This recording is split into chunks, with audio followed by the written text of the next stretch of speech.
అవన్నీ వస్తాయి మనకు పోలింగ్ నాట్.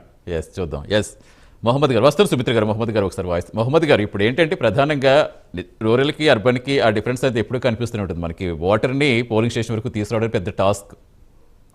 ఇప్పుడు అది అతిపెద్ద టాస్క్లా కనిపించిపోతుంది. ఎందుకంటే ఇప్పుడు కూడా పోలింగ్ డే ఎక్కువగా సిటీ వాళ్ళు హాలిడే లాగా చూస్తారు, పెద్దగా పట్టించుకునేది ఇప్పుడు మనం చూడాలి. ఎంత అవగాహన కల్పించినా, వాళ్ళు ఎంత అవేర్నెస్ ఉన్నప్పటికీ చాలా తక్కువ స్థాయిలోనే పోలింగ్ నమోదవటం, ఆ ఎఫెక్ట్ కూడా ఎక్కువ ఉంటుంది కదా. ఇప్పుడు ఆ ప్రయత్నాలు ఏ దిశగా సాగుతున్నాయి అనుకోవచ్చు, వాళ్ళందరినీ తీసుకొచ్చే దిశగా? ఒకటండి, జనరల్ అసెంబ్లీ ఎలక్షన్లో ఆంధ్ర సెటిలర్ ఓటర్స్ ఇక్కడ జూబ్లీహిల్స్లో, పక్కన కూకట్పల్లిలో, షేర్లింగంపల్లిలో చాలా అధికంగా ఉన్నారు. ఇక్కడ జూబ్లీహిల్స్ ఓటర్స్ అప్పుడు ఏం చేసేవారు అంటే, వారు అక్కడ ఆంధ్రాకి వెళ్ళేవారు. అక్కడ ఎలక్షన్ ఉండడం వల్ల వారు అక్కడ పార్టిసిపేట్ చేయడానికి వారు అక్కడే వెళ్ళేవారు. ఇప్పుడు ఈ ఎలక్షన్ అనేది వారికి వేరే ఎలక్షన్, ఇంకా ఎలక్షన్ ఏం లేదు. There is only one election, only one constituency. So నా దృష్టిలో ఒక నిమిషం సుమిత్ర గారు. చెప్పండి మొహమ్మద్ గారు. ఎలక్షన్ పోయేటప్పుడు ఓటు వేయడానికి వెళ్లాల్సిన అవసరం లేదు. అక్కడ పోయి అక్కడ వారికి అనుకూలమైన పార్టీకో వారికి క్యాంపెయిన్ కోసం కూడా జనాలు వెళ్తూ ఉంటారు మేడం. మీరు ఓటర్లే వెళ్తారు అని చెప్తే ఎట్లుంటుంది చెప్పండి మీరు? They will go to support their voters. they will go to support the candidate, they will go to support their party. YSRCP అభిమానులు వైఎస్ఆర్సీపీ గురించి వెళ్తారు, 15 రోజులు వెళ్తారు, 1 వీక్ వెళ్తారు, 10 రోజులు వెళ్తారు, ఎవరికి తోచిన విధంగా వాళ్ళు వెళ్తారు. అంటే గత ఎన్నికల్లో సెటిలర్స్ అందరూ బీఆర్ఎస్ వైపు మొగ్గు చూపారు కాబట్టి ఇప్పుడు కూడా అలాంటి ఎఫెక్ట్ ఏమైనా ఉంటుందని మీరు అనుకుంటున్నారు? ఎక్కడ మొగ్గు చూపారండి? నాకు ఒక్కసారి సమాధానం చెప్పండి.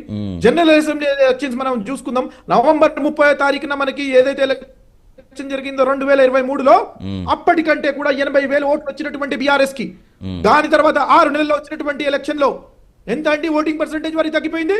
37% నుంచి 15%కి పడిపోయింది. ఆ 22% ఎక్కడ పోయిందండి? బీజేపీకి పోయిందండి.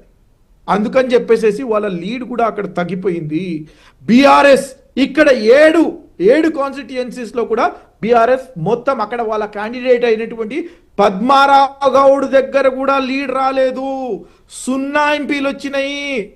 వీరి ఓటింగ్ పర్సెంటేజ్ తగ్గిపోయింది. ఏ రకంగా మనం దీనిని మనం సపోర్ట్ చేస్తాము?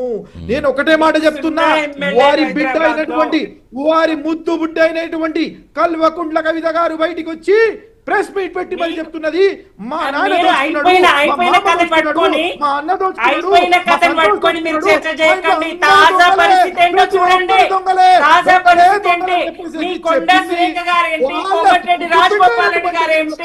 జీవన్ రెడ్డి గారేమిటి, ఎక్కడ లేదండి అసంతృప్తి.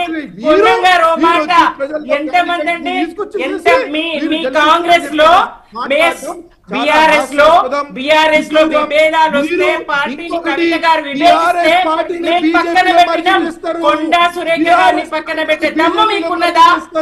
కోమటిరెడ్డి రాజగోపాల్ రెడ్డి గారిని క్షమాపణ చెప్పిస్తారా? రెడ్డి కాబట్టి, ఈమె బీసీ కాబట్టి చెప్పిస్తారా? ఏం నడుస్తుందండి? ఏం పాలన నడుస్తుంది? శాంతి భద్రతలు ఏమైనాయి? అంతర్గత ప్రజాస్వామ్యమా, అంతర్గతమా పాడా? మొత్తం బాహిర్గతం కదా, పంపకాల గోల కదా, సెటిల్మెంట్లు కదా, మంత్రుల మధ్య ఇది కదా, మంత్రుల మధ్య ఇది కదా. ముఖ్యమంత్రి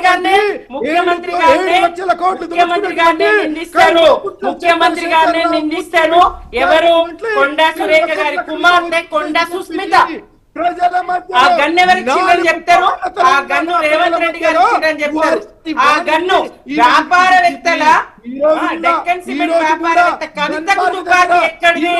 ఆ ఘనతకు పెట్ట తుపాకీ ఎక్కడిది? ఏం కేసులైనాయి? ఏం మాట్లాడతారండి మంచి?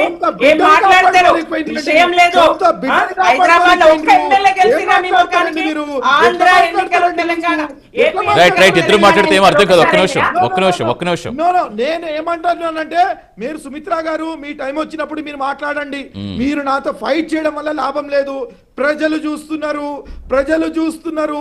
నేను తప్పుడు మాటలు మాట్లాడితే నవంబర్ 11వ తారీఖున ఓటేసి మరి ఓట్లు గుద్ది మమ్మల్ని ఓడిస్తారు. నేను రెఫరెండం అని చెప్తున్నా. నేను మీకు 100% చెప్తున్నా. నేను 100% మళ్ళా డిబేట్ పెట్టండి. యాంకర్ గారు, నేను రిక్వెస్టింగ్ యూ, నవంబర్ 14వ తారీఖున నేను టైం ఇస్తున్నా.